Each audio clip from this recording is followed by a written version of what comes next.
Hi, my name is Blayne Pacelli, and this is my real estate tidbit.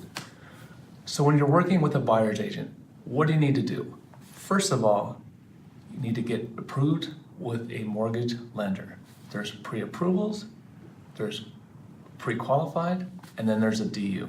Actually, a pre-qualify is very light. They just kind of get a little bit of information. A pre-approval, they go really in depth on all your information, and a DU is it pretty much goes through underwriting. So that really is the best thing to do. If you have a good agent, he'll try to guide you towards that, and it's great when you're putting an offer in. So you're gonna need that to write an offer. You're gonna need proof of funds. So are you putting 20% down, 10% down? So you really gotta get that stuff dialed in. Now, when you work with a buyer's agent, they should have you have a want list and a need list.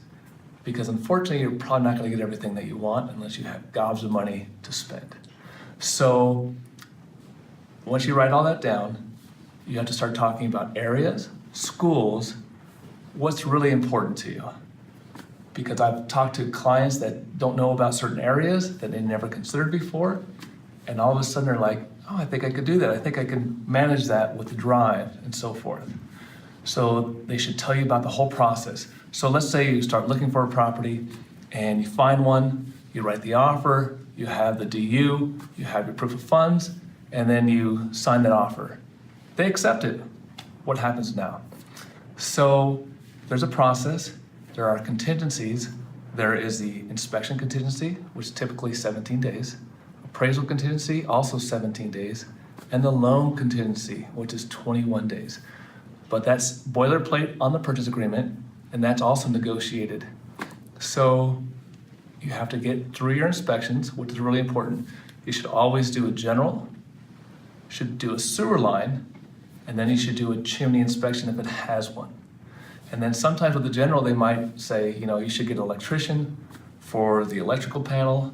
And sometimes for the roof, they might say it's a little past my capacity. You should get a roofer to come over there and check it out.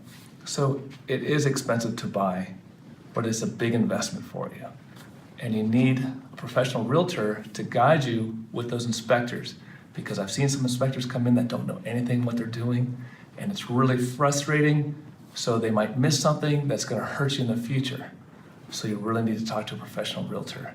So you go through all that process, you sign off on your contingencies, you're moving forward, and let's just say you're at a 30-day escrow, and on day 25, you need to back out for some reason. Do you lose your deposit? Because you have to put a 3% deposit into escrow. Not necessarily. You typically go through a mediation or arbitration process. There's a lot to learn. There's a lot to do in a real estate process that if you don't have the right agent, that it's just not gonna work out and you're gonna lose a lot of money. So I would love to talk to you. I'm a professional real estate agent with 16 years of experience. My number is 310-383-6281. My name is Blayne Pacelli. Love to talk to you.